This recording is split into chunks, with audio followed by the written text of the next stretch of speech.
Assalamualaikum semua. Kita jumpa di video kedua. Masih lagi di bawah tajuk reka bentuk aquaponik. Hari ini kita nak belajar tentang cara untuk laksanakan aquaponik, 3 sistem reka bentuk aquaponik dan apa kelemahan kelebihan setiap sistem tersebut. Apa cara aquaponik yang boleh kita lakukan? Secara takungan dan secara kitaran. Untuk secara takungan, kita boleh gunakan kolam, tangki atau bekas yang sama untuk letak ikan dan tanaman. Biasanya cara takungan ni kita boleh buat sendiri dekat rumah. Contohnya kalau awak ada beli ikan dalam akuarium, lepas tu awak bolehlah tanam apa-apa tanaman ke atas akuarium awak tu. Kalau untuk secara kitaran pula, kita kena gunakan 2 bekas tangki. Satu untuk ikan dan satu untuk tanaman. Kalau takungan, ikan dan tanaman guna bekas yang sama. Tapi kalau kitaran ni bekas dia asing-asing. Kalau awak nak buat aquaponik ni, ada 3 jenis reka bentuk tau. Sistem raft, sistem EBB and flow dan sistem NFT. Jom kita tengok satu persatu apa itu ketiga-tiga jenis sistem reka bentuk ni. Pertama, sistem raft. Okey, sistem raft ni macam tanaman terapung yang mana tanaman diletakkan terus dekat atas permukaan air. Sehinggalah akar tanaman dia terendam dalam air. Kat atas ni kita boleh gunakan styrofoam ataupun span ataupun apa-apalah benda yang boleh buat terapungkan tanaman. Yang kedua, sistem EBB and flow. Okey, sistem ni dikenali sebagai sistem pasang surut. Dalam sistem EBB and flow ni, ada satu komponen yang sangat penting. Kita panggil dia loceng sifon. Loceng sifon ni dia berfungsi macam mana? Dia berfungsi untuk alirkan air daripada media tanaman. Bila dah penuh, dia akan masuk semula ke dalam tangki air. Kiranya dekat bahagian media tanaman tu, kalau air tu dah naik semakin penuh, dia akan automatik kurangkan dan turunkan air tu kepada tangki ikan semula. Yang ketiga, sistem nutrient film technique NFT. Dia macam sistem raft. Cuma bezanya bekas tanaman dia asing dan dia macam terangkat sikit. Sistem ni dia tak gunakan media tanaman. Tapi akar dia mesti sentuh air yang mengalir.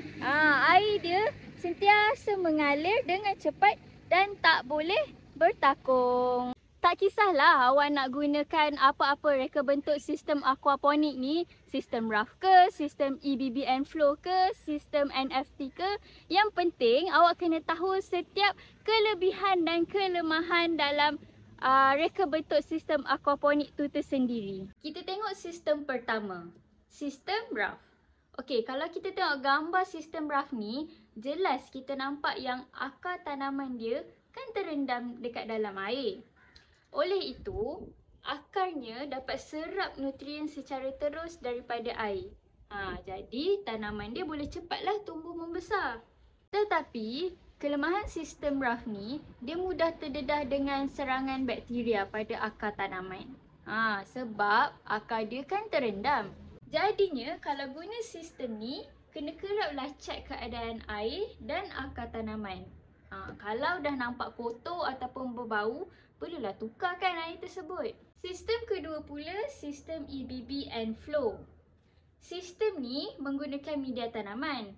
Inilah contoh media tanamannya, batu kerikil ataupun hydroton. Jadi, kebaikan bila ada media tanaman ni boleh berlakunya biofilter pada sistem ini. Lagi satu, sistem ni senang je untuk tanamkan tanaman. Sebab biji benih dia boleh terus ditanam pada media. Senang je terus letakkan biji benih, bukan anak pokok macam dekat sistem raft tadi. Tapi kita kena tahu kelemahan sistem ni menggunakan elektrik 24 jam.